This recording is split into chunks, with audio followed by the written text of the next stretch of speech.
Good morning, everyone. Hope you're well. Welcome to my assembly today. I wanted to introduce you to all the people that I'm happen to be living with at the moment. So in my house, we have me, Mrs. Hubble, and we have Lacey and Billy. I'm Mrs. Hubble's oldest daughter, and this is Titch, Lacey's younger sister, who you just met. Hi, I'm Oscar. I'm Billy's boyfriend.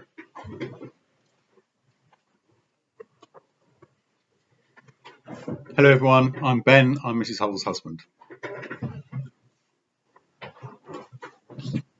So we're all living together. The other person who's not here is Talia. She unfortunately isn't with us.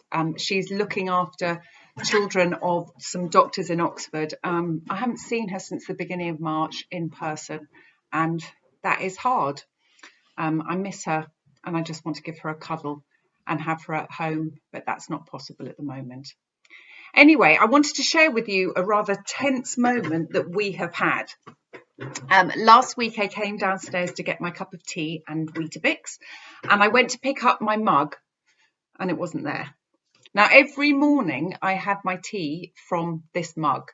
My tea tastes better in it. I don't know why. It was a present for my birthday a couple of years ago and it makes me smile every day. So it wasn't there, and it wasn't in the cupboard. It wasn't on the mug tree that we have, and it wasn't in the dishwasher. And as I was searching, my heart started beating faster and faster, and I could feel myself getting increasingly angry. I then noticed Billy at her desk where she's working, and she was holding my mug. So what did I do? I took a deep breath, and I thought that I'd wait for Ben to return from taking the dogs for their morning walk.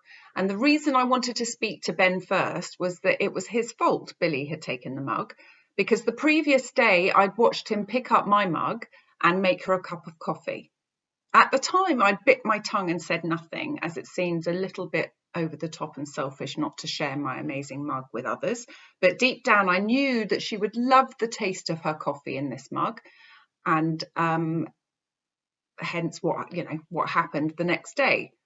So I did what all rational people do, and I tracked him on my Find My Friends, but he was still over 5 minutes away and I couldn't wait that long.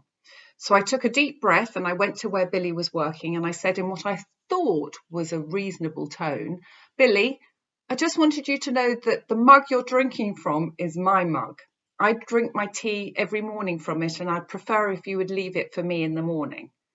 She looked at me strangely, and I found out later that she had had an early work call and had been working since 7 a.m. and said, "Okay, Mum."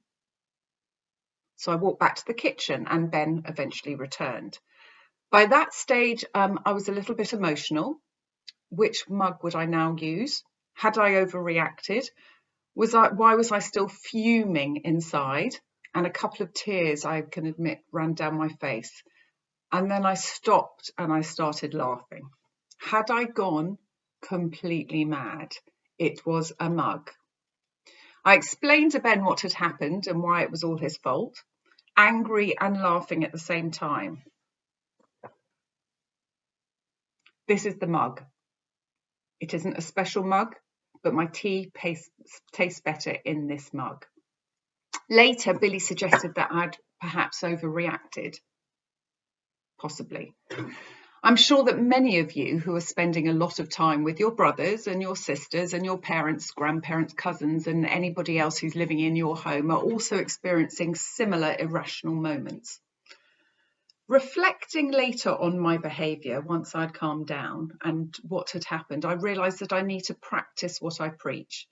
And in these strange times, I have to work on being tolerant, patient, kind, and without a doubt at all times, maintain my sense of humour.